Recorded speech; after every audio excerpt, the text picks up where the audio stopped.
culture of the participants. Right. So there's a big difference there. There's a big difference there because, again, how often are we in, let's say, a creative writing workshop, and what could be the case? Someone comes and says, let's write about trees, and you have a really bad taste in your mouth about those magnolia trees, and you start writing, going off on the magnolia tree, but let's say the creative writer really has an affinity for magnolia trees. Really, you know, it has to be honored whether you agree with the perspective or not. I know that we've workshopped through some of these in terms of the gallery most recently, which really was hard-hitting for me because I had to self-reflect, as you mentioned, Lindsay, and say, I don't want my bias to be a barrier to growth of the participant, nor do I want my voice to stop their train of process. No one's at an end point. Everything is a continuum. So we don't want to get in a situation where we're blocking the creative flow. Whether it's positive or negative in our mind, we don't have the power to decide which, you know, we have to only be there for the art. Yes? I'm not going to ask a question. Oh, definitely. You just gave an example of it happening recently in your studio. I did not give the example. Oh, yeah, you didn't give the example, but you kind of mentioned it a little bit. Do you mind sharing the example? I would not feel comfortable sharing it. There's someone in the room that may. Do you all feel comfortable sharing it? I'm sorry, sharing what? Andy? Yeah, talk about 30 seconds or less. Go ahead. What do you want me to say? About maybe the bullet. Oh, right. I was working with kids last summer with Rustbelt Foundation in Hyde Park, and we were doing photography. We gave all the kids digital cameras, and basically I encouraged them just to photograph their environment, take pictures of each other, whatever was interesting to them, and not to sort of prescribe, you know, we're going to do X, Y, Z.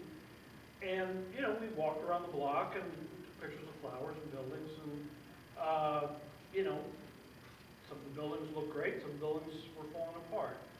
One kid, he knew we were walking past a corner market where the the owner of the market had a bullet. I don't know exactly why it was there, but it was demonstrating something, and the kid knew it was there, and he went there and he took the picture, and it turned out to be a great picture. It's compositionally exquisite. Yeah, it's beautiful. But, you know, I think some people reacted to that saying, well, what? We don't want to show that picture because it's giving the wrong impression of this neighborhood. Yes, and so when we're thinking about honoring an authentic voice, a lot of people might shy away from that because of political concerns or because of the responsibilities of an organization. But the authentic voice of all participants must be honored at all times when doing community work. So, And that leads into the next point. So the next point is the outcomes must be resourceful and uplifting to the targeted community. So that includes honoring their voice and not editing them. And a great example of how we do that with Gaia and Yayo Arts Collective, again, is with our Girls Create program. With the Girls Create program, right now they're doing a fantastic project which is called a face garden. So the girls in the program, they came up with the idea, and the adults are just helping them execute it. So these are the girls, I guess, 2 weeks ago, working. And this is the person with the blue scarf is our intern, and the other person is a community member that decided to help off the fly. So the community is being involved. So we're not just coming into a community, making a garden, saying, oh, hey, this is for you, like we're doing this, we're doing you a favor. The girls are the ones who are doing this, like doing the main work, and people in the community are actually involved in what we're doing. Another example is our free resource library. So we have books in our library that people can come and read anytime that we are open. It's free. Also, as far as reflecting the culture of the folks that come to our space, we have a wide variety of books by a wide variety of authors, women, men, young, old, going through like racial issues, gender issues, family issues. So we have a wide variety of books that can uplift the community so that, you know, right now that involves like self-knowledge. So that's a great way to uplift the community, and once again, it is not charity. Another example is the Hyde Park exhibition. So we were helping an organization that was already doing community work. So we had the exhibition of the work that Andrew was just speaking about. So we kind of did that 2 ways there. And it's somewhat strategic in where our location of the gallery is. Have you all heard of the BAG, Black Artist Room? Yes.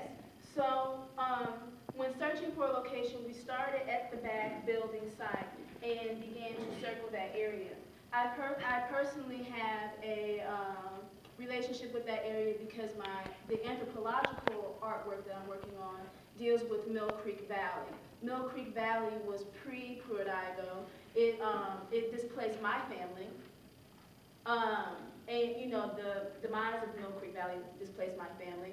And so it was important to me, even though we are still in a locust business district area, to not only serve a community that may have been different, but also push the boundaries of what is north and south. As an African American woman, of course, we assumed that maybe I would do most of my work on the north side, whereas right now I think that it's very equal, and our location is in the middle of both. So any of those stereotypes cannot necessarily be applied as easily to our project. Okay, well, I think we should move into the workshop. Yes, so of course this is a workshop and we're going to make y'all work. We're going to do some breakout sessions. And then can I just ask for someone that I know and trust to keep time for me? Because y'all know I don't believe in time. What time is it now? 10 to 2. Yes! Okay, great. You'll keep time. No, I have a question. Oh, I'm go wondering for it. if you want to ask now or wait. Let's go for it. This is a great time. I had a question about the point of respecting the voice. Or was it? Oh, I don't know, something about the artist's voice. And I wondered if you had any suggestions about helping people who have maybe defined themselves as non-artists to discover their voice. Even though I've gone to art school, in many circles and environments, I consider myself a non-artist.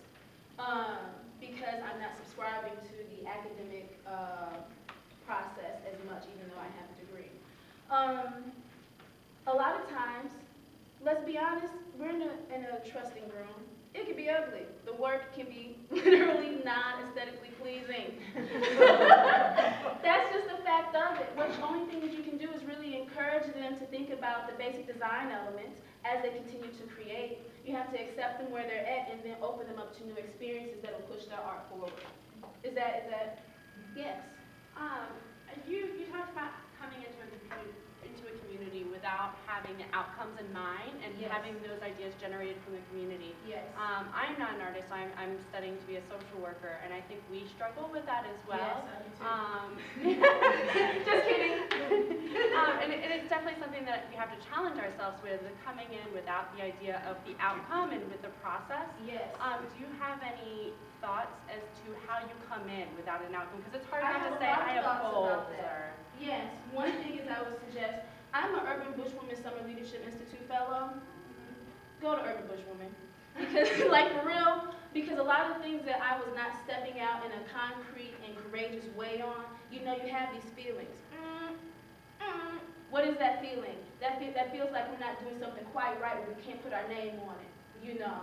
And so I journal, and I find that journaling has helped with releasing myself of the outcomes. You know, because as long as you're engaged in the process, you can find product from that process